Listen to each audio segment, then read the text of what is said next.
Alrighty, back in the shop. I know I keep saying that, but it's kind of funny because I start working on stuff and forget to film and forget to do things, but try to get better at it.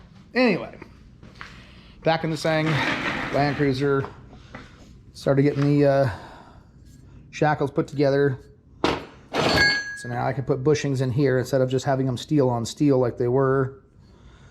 All that happy poo.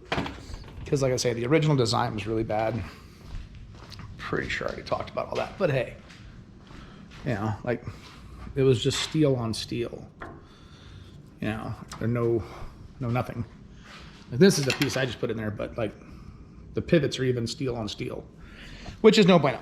So anyway, got those pieces built for the rear. New bushings should be here today or tomorrow. I'm gonna put it together with the old bushings right now. I can just pull the bolt out, swap out bushings, and put it back together, so I can at least get the rear axle in, get it clocked for pinion angle, and driveline clearance, stuff like that. That way I can get this thing back in the truck, because this has just been going way too long. Way too long. Another thing I got now too is I got a universal kit for parking brake. So that way this can actually be safe off-road. Anyway, get back to it. Got all the leaf springs put back in. Got the rear end all put back in. Brake lines made.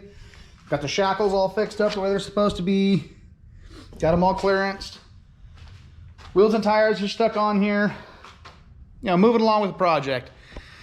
Got the, picked up a front bumper the other day, just a quickie that was pretty cheap. But you gotta do some mods. The steering box right here sits a little high, so I'm either gonna lift the whole bumper up to slide it back over, or I'm gonna cut this plate out and lift the plate up where the winch goes. But I think what's just gonna happen is I think I'm just gonna raise up the whole thing so it slides back over. The back right here should be about yonder. So, but other than that, just trying to get stuff done on this thing. I had to take about a week or two hiatus as had some stuff pop up that I couldn't work. So anyway, back at it now, and hopefully we can get moving a little bit quicker on this thing, because this has been already, just like everything else, just takes way too long for no reason, for some reason, but for no reason. Anyway, this is what we're doing. Oh, on another note, I'm not sure if you guys can tell by sitting here looking at it like this, but right about there is about 1.5 inch difference between track width, front and back.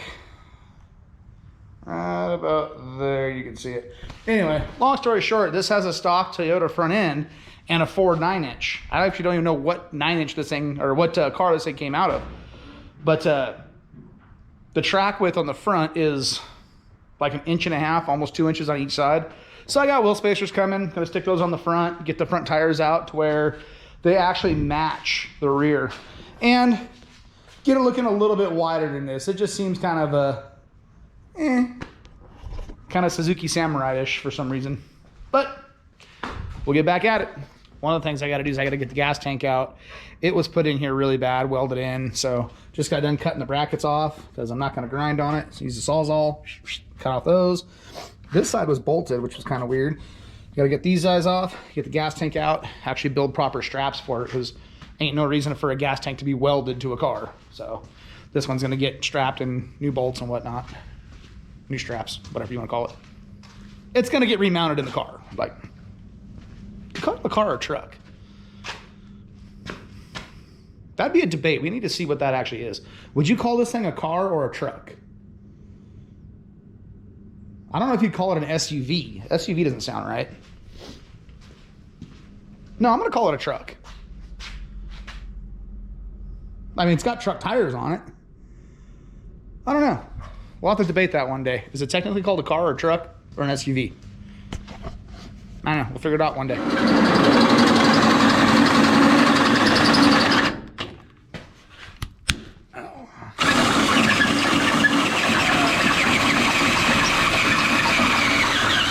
I don't think that's supposed to be doing that. Uh-oh.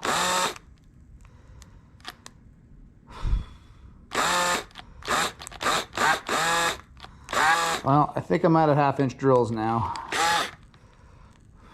Or it's cordless ones. Think she's done.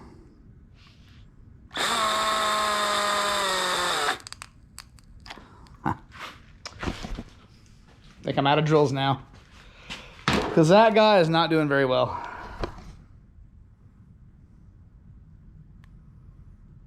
Oh well. It is what it is, I guess. Okay, so got the gas tank pulled out. And one of the things I was working on was trying to get this stud out of the tube. Well, it's rusted in there solid. So I ended up having to cut this tube all the way out of the tank. You know, it goes all the way through. Wherever through is, that's right out there. Anyway, had to pull that tube out. I'm gonna have to replace it with this guy. Yay! Because I'm gonna have straps. I'm gonna have essentially like a U-bolt. You know, it'll be a bolt here, bolt here, and then a plate on the bottom, and then that'll bolt it up to the truck. So that way, it's removable. Anyway, that's what I'm working on now. So, needs to be done. Had to replace these two. All right, so got the gas tank all fixed up. Was working on that yesterday. Today, started getting the front clip off this thing. And get into seeing stuff like this. Oh yeah, nice and pretty friggin' ugly. Anyway, needless to say, we don't need these shocks extensions anymore. I actually bought the right shocks, the correct length. These things, I have no idea what kind of redneck stuff is going on with this. So anyway, I gotta get these brackets off. I'm gonna cut all this stuff off and grind up this housing, or the original shock tower on both sides, because that is some rocking equipment right there. So I'm gonna have to get in here and grind the living piss out of this to get it all out, but I don't know, we'll see how this all pans out. But got a bunch of the wiring all taken apart on this thing because it's hackered together.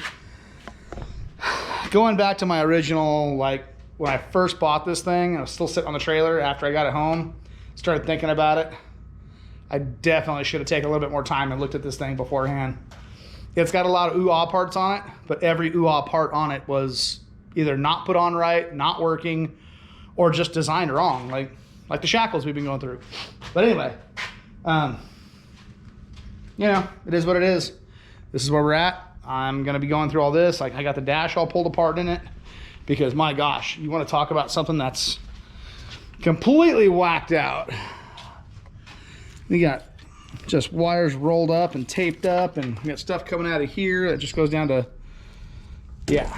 So we are going to get in here and fix a bunch of this stuff, make it correct, so that way when we go to sell it, I'm comfortable selling somebody something that is not this bad. Like, it's going to be a running, driving, good, reliable truck.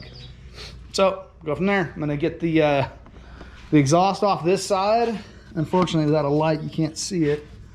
Grab a flashlight real quick. Look down in here. Oh, come on, work. And I'm not sure if that's picking it up or not. There's a big old huge crack down in there. So I'm gonna have to pull the headers off, heat wrap them, re-weld them, do everything, get them all cleaned up and whatnot, because this side I don't think is broken from the looks of it. So I'm not really sure I have to take this side apart, but the other one, that's a definite. I have to take the other one apart and get it welded up because it's got a crazy exhaust leak. So anyway, we're gonna keep on kicking now that I got the front clip off. Should be able to move along a little bit faster. So unfortunately, I started doing this before I grabbed the camera. I got the header off the passenger side, and my God, this thing got wet and just rusted everything. Like, all the rust on the ground, just falling apart.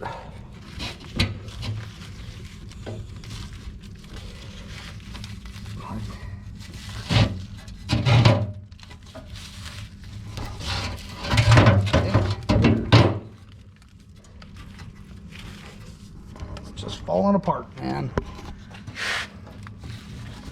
I think I'm gonna have to put new headers on this thing, because those are really bad. That is a heck of a lot of rust. Yeah, just flaking off right here. Ugh. Ugh. My gosh. Well, yeah, that's a lot of rust. Headers are awfully thin. Well, we'll see what we got going here. This side looks a little different. They don't look like standard straight regular style block huggers. They are Headman headers, but they go down with a swoopy back. Most block huggers are straight. I do have another set of block huggers, but these pipes won't work. So gonna have to see what we got to work with. Maybe order another set of headers. See what happens with all this. Getting this gas tank put back in. Got the new sending unit put in.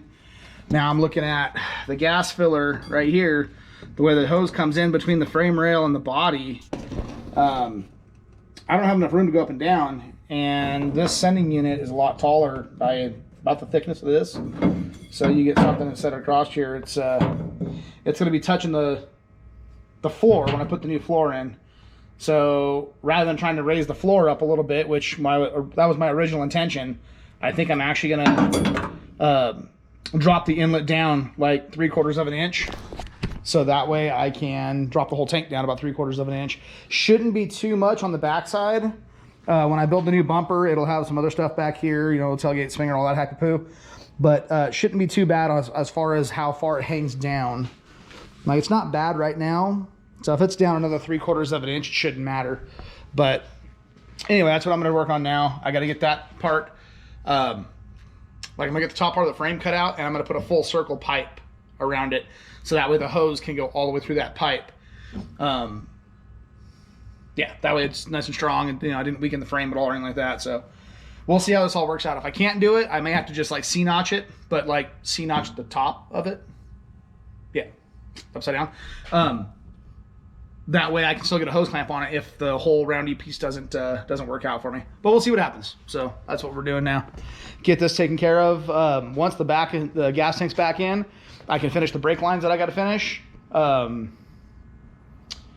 to the front right here. I'm changing headers altogether because these ones, the original ones, are broke really bad. They're rusted really bad. So I had another set of block huggers here. I'll put a set of block huggers on it, be done. Change this header as well, which means I have to change the down tubes. I'm already changing the mufflers anyway. This is literally a straight 90 and straight back, so it's not that big of a deal. But that's what I'm gonna work on now. Getting that gas tank put back in where it needs to be, getting the straps all bolted on, and then get the rear brake lines done so I can actually call the back of the truck like mechanically put back together. I still have to screw some of the wiring, stuff like that, but it shouldn't be too bad. Get around to it and get this thing out of here. It needs to get going. Every project just seems to take longer and longer and longer. Let's get to it. All right, so back at it again. Been going on the FJ pretty good here the past couple of days. Got the fuel tank all mounted up in place where it needs to be. So that's correct now. Once that's done, I can finish up the rear brake lines. I had to buy a new flaring tool that should be here today. But anyway, so I moved on to the front. One of the things I've been telling you guys about is I have to get rid of these stupid shock mounts. These were the extended shock mounts that they had put on here. Long story short, these are the shocks that came off. Now mind you, this is like 3.5 feet. So, you know, with these guys going on here, where those are supposed to be, that's like fully extended. So it's 6 inches past where full droop is, and it's well over 12 inches past where the stock mount is. So they were just the wrong shocks altogether. So pulled these guys off, bought the new pair, which are nice pretty ones right there. And we are going to get these other brackets cut off. I got one side done just to see how hard it was gonna be. It's not that bad. Got up in here, you can take a grinding wheel, grind off the back weld, and then just twist it. Because these are cast, the welding didn't stick too well. So anyway, if all goes well, I should just be able to break it right off. So we're gonna get to this side. I'll get this whole thing ground out right here. And then I'll get as much as I can back here, you know, just right here. But it's kind of hard to get up in here with the brake lines right here. I don't want to, I can just pull the bolt out. I'll probably do that. Get a little bit more room to the brake lines so I don't touch the brake lines. Yeah, that sounds like a plan. I think that'll work. Maybe it'll work. Oh, I think it'll work. That should work. Let's see.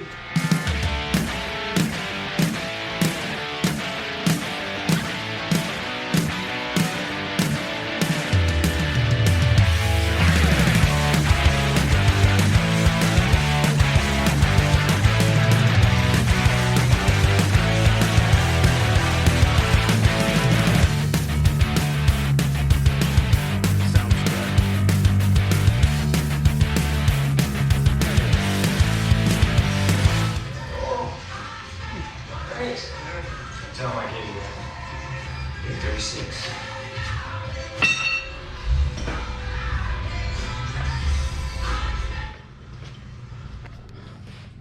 All right, now that those are off, you can kind of see up in here.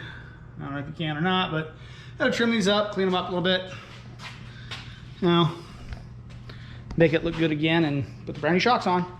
The brand new shocks are these guys. And you know, on the bolt down yonder. Oh, that's perfect. Just got to compress that a little bit. And they have the correct travel of shock for how much travel we have to our bump stops. It's almost like it was supposed to be this way. I don't know what the heck these guys were thinking before, but well, I know what they were thinking. They were thinking it was badass. But it probably was when they did it, but it doesn't work right. So anyway, clean this up and move on to the next part.